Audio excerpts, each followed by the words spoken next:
നീ കൂടെ ഉണ്ടായിരുന്നിട്ടും നിന്റെ മഹത്വം ഞങ്ങൾ അറിഞ്ഞില്ല. ഇനി ഞങ്ങൾക്ക് നീ മാത്രമേ ഉള്ളൂ ആശ്രയം. ഭഗവാനെ,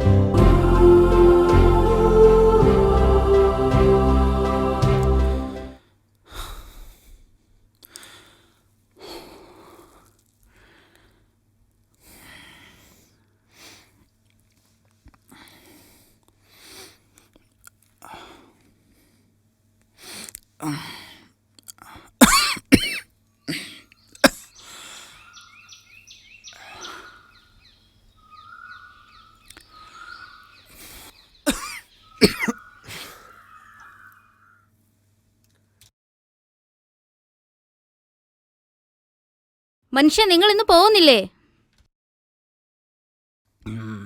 എണീറ്റിട്ട് ഇപ്പൊ എന്ത് ചെയ്യാനാ?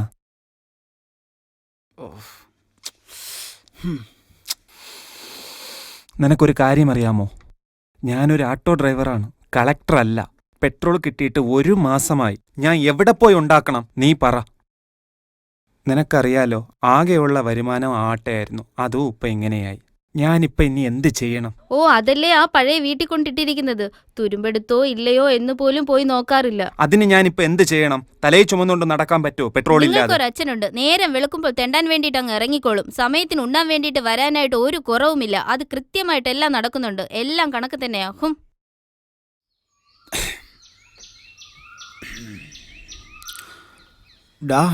വിശ്വേട്ടാ, ആ പറ.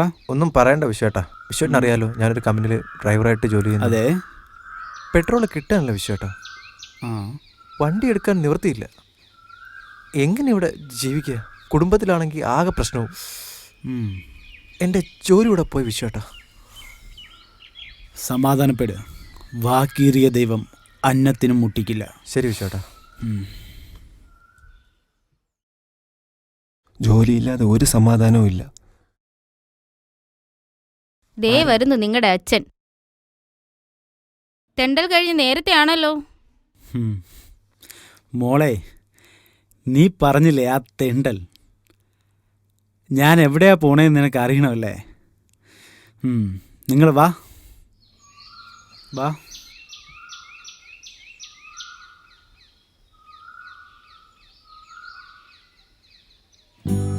നീ ഇത് കണ്ടോ?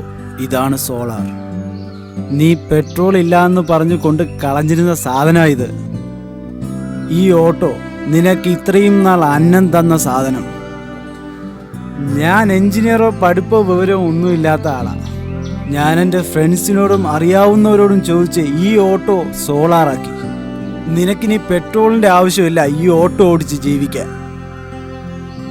പെട്രോളിയം പോലുള്ള നശിച്ചു പോകുന്ന സാധനങ്ങൾ എന്നും ഈ ഭൂമിയിൽ ഉണ്ടാകണമെന്നില്ല. എന്നാൽ ഈ സൂര്യൻ അന്നും ഇന്നും ഒരുപോലെ കത്തി ജ്വലിച്ചു നിൽപ്പുണ്ട്.